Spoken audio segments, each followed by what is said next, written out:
నమస్తే, నేను మీ Gopi. Welcome back to our channel. ఈరోజు మనతో వచ్చేసరికి political analyst and senior journalist Jagadev గారు ఉన్నారు. సార్ నమస్తే. సార్ నమస్తే గోపి. సార్, ఆంధ్రప్రదేశ్లో రాజకీయాలు అయితే బాగా వేడివేడిగా ఉన్నాయి. ప్రతి ఒక్క సర్వే కూడా టీడీపీకే మద్దతుగా ఉంది. సో టీడీపీ గెలిచే అవకాశాలు ఎంత మేరకు ఉన్నాయంటారు?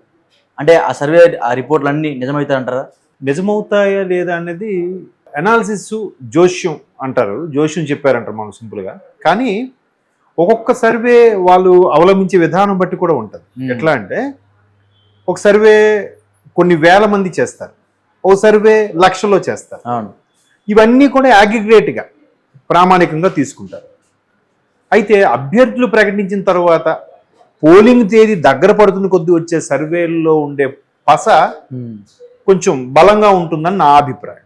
అంటే ఇది రేపు పొద్దున వచ్చే రిజల్ట్ కూడా ఈ సర్వే రిజల్ట్ ఆ ఒరిజినల్ రిజల్ట్ కి దగ్గరగా రీచ్ అవుద్దని నా అభిప్రాయం. అంటే ఫర్ ఎగ్జాంపుల్ టీడీపీకి ఒక సర్వే 100 నుంచి 110 అన్నారు, ఇంకో సర్వే 105 నుంచి 120 అన్నారు, ఇంకో సర్వే 130 నుంచి 140 అన్నాడు, ఇంకో సర్వే 92 అన్నాడు. చూసారా? ఇంకొక సర్వే 104 టఫెస్ట్ ఒక 30 అన్నాడు. మళ్ళీ ఇందులో ఎడ్జ్ వైసీపీ కని, ఎడ్జ్ టీడీపీ కని, ఎడ్జ్ జనసేన కని కూడా ఇచ్చారు. అవును. సో ఏది తీసుకున్నా మీరు అన్నట్టుగా ఒక 70 to 80% కూటమికే. ఐ మీన్ టీడీపీ అని ఎందుకు అంటున్నాం, కూటమి నది బట్టి ఎక్కువ స్థానాలు. అంటే వాళ్ళొక 21, వీళ్ళొక 10, 32 తీసేసినా కూడా మిగతా 140 చిల్లర 40+ ఏదైతే ఉందో అది టీడీపీ పోటీ చేస్తుంది కాబట్టి. సో టీడీపీ వ్యక్తే, టీడీపీ అధినాయకుడే ముఖ్యమంత్రిగా రేపు ప్రమాణ స్వీకారం కూడా చేయబోతున్నారు. అయితే అభ్యర్థులు ప్రకటించిన తర్వాత ఎందుకు రిజల్ట్ దగ్గరగా ఉంటుందంటే, ఒకటి పార్టీ ప్రాధాన్యత ఉంటుంది, పార్టీ గుర్తు కానీ అధినేత ఫేజ్ బట్టి కానీ. రెండోది అభ్యర్థి నడుచుకునే విధానం బట్టి కూడా ఉంటుంది. అభ్యర్థి మరీ చిల్లరగా చీప్గా బిహేవ్ చేయడం, నోటికి ఏదొస్తుంది మాట్లాడడం అనేది కూడా అది అభ్యర్థికి ప్లస్ అవుతుంది. ఓకే. అన్ని సందర్భాల్లో అది పాజిటివ్గా మారదు. కొన్ని సందర్భాల్లో వీడు మరి మాకు ఆప్షన్ లేదురా, గవర్నమెంట్ రావాలి కాబట్టి వీడికే వేస్తున్నాం రా అంటారు. అంటే అక్కడ అర్థం ఏంటి? పార్టీని బేస్ చేసుకొని లేదు, మాకు అక్కడ బాబు గారు వస్తేనే కరెక్ట్, ఇంట్లో అంత పసలేకపోయినా గవర్నమెంట్ వస్తే బాగుంటుంది కదా అని ఫీలింగ్. ఓకే. సో అలాంటప్పుడు ఎక్కువ మంది సర్వేలో ఎక్కువ మంది, ఇప్పుడు 10లో ఒక 100 మంది చేశారనుకోండి, ఒక ఊర్లో 100 మంది చేస్తే 50 ఎక్కువ మంది ఒకరికి చెప్తారు, 49 మంది ఒకరికి చెప్తారు. ఓకే. ఇంకో పక్క ఊరు వెళ్తే ఆ 100లో 70 మంది ఒకరికి చెప్తారు, 30 మంది ఒకరికి చెప్తారు. అవును. సో 51ని 70ని అగ్రిగేట్ చేస్తే మధ్యలో పాయింట్ ఎంత అవుద్ది? 60 అవుద్ది. సో 60 మంది దీనికి కూటమికి ఫేవర్ గా ఉన్నారు అనే దాని మీద ప్రామాణికంగా తీసుకుంటారు. సో అభ్యర్థులు ప్రకటించాక ఈ మధ్యకాలంలో చాలా వచ్చాయి, రైజ్ అని కానీ, రైజ్ వచ్చినాయి, లేకపోతే పైనీర్ ఒకటి వచ్చింది, తర్వాత ఏంటది పీపుల్స్ అనేది వచ్చింది, తర్వాత భవాలా టైప్ లో ఏదో పేరుంది అది వచ్చింది, ఇండియన్ సర్వే ఒకటి వచ్చింది. కరెక్ట్. అలాగా చాలా వచ్చాయి. ఇవన్నీ కూడా మాక్సిమం April 1 తర్వాత కొన్ని వచ్చాయి. ఇప్పుడు May 1st వీక్ లో కూడా 2-3 వచ్చాయి. మళ్ళీ రైజ్ అప్పుడు చేసింది, మళ్ళీ ఇప్పుడు కూడా చేసింది రైజ్ అనే సరే. సో ఇవన్నీ కూడా వాళ్ళు 120 చెప్పారు అనుకుందాం, కాదు వాడు ఏదో ఒక పార్టీకి ఫేవర్ గా ఉండి చెప్పాడు అనుకుందాం, వరస్ట్ గా 20 తీసేయండి, 100 అయితే కూటమికి గ్యారంటీగా.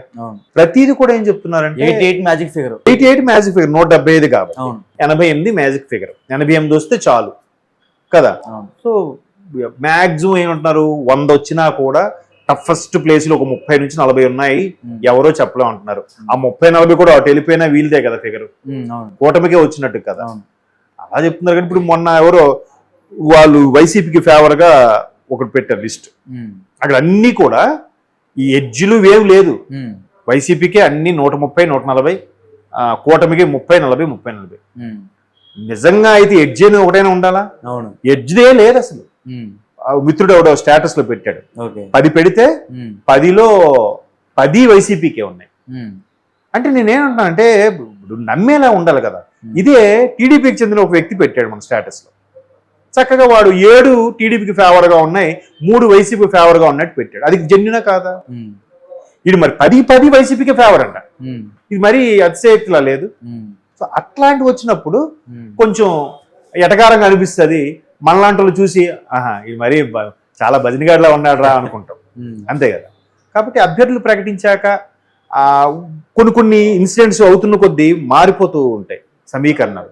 ఇప్పుడు జగన్మోహన్ రెడ్డి గారికి వ్యతిరేకత రావడానికి కారణం ఏంటంటే మెయిన్ ఉద్యోగులు, యువత, అభివృద్ధి లేదనడం, ఇవన్నీ కూడా. సో దాని మీద ఆయన ఒక ఇంటర్వ్యూ కూడా ఇచ్చారు.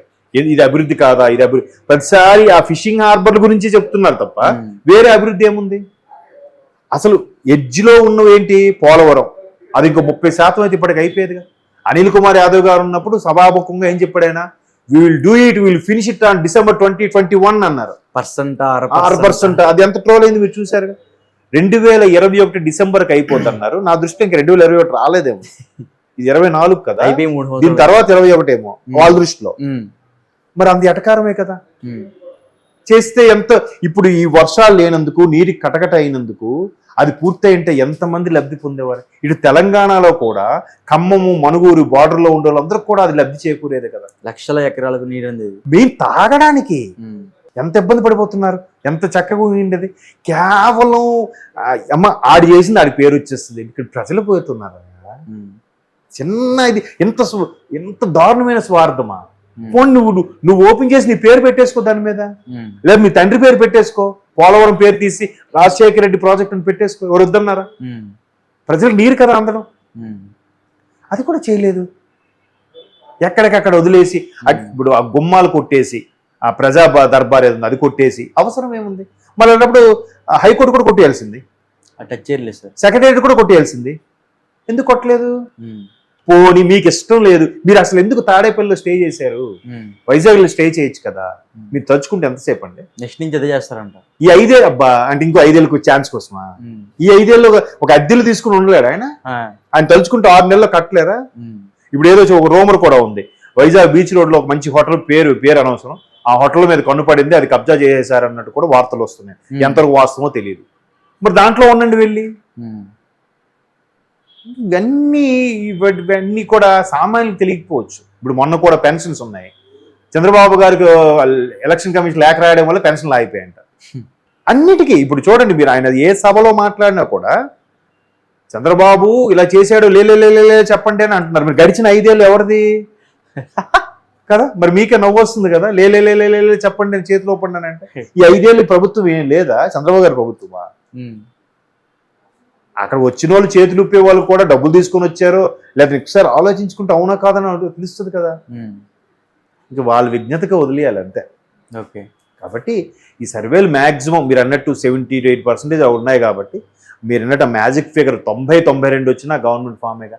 ఖచ్చితంగా 90తో వచ్చిందంటే బెల్లం ఉన్నటికి చేమలు చేరిపోతాయి, అయిపోయింది. అలా చెప్తున్నారు. కానీ ఇప్పుడు మొన్న ఎవరో వాళ్ళు వైసీపీకి ఫేవర్గా ఒకటి పెట్టారు లిస్ట్. అక్కడ అన్నీ కూడా ఈ ఎడ్జ్లు వేవ్ లేదు. వైసీపీకే అన్ని 130-140, కూటమికి 30-40. నిజంగా అయితే ఎడ్జ్ అని ఒకటైనా ఉండాలా? అవును, ఎడ్జ్దే లేదు అసలు. మిత్రుడు ఎవడో స్టేటస్ లో పెట్టాడు, 10 పెడితే 10లో 10 వైసీపీకే ఉన్నాయి. అంటే నేనేమంటున్నా అంటే ఇప్పుడు నమ్మేలా ఉండాలి కదా. ఇదే టీడీపీకి చెందిన ఒక వ్యక్తి పెట్టాడు మన స్టేటస్ లో. చక్కగా వాడు 7 టీడీపీకి ఫేవర్గా ఉన్నాయి, 3 వైసీపీ ఫేవర్గా ఉన్నట్టు పెట్టాడు. అది జెన్యునా కాదా?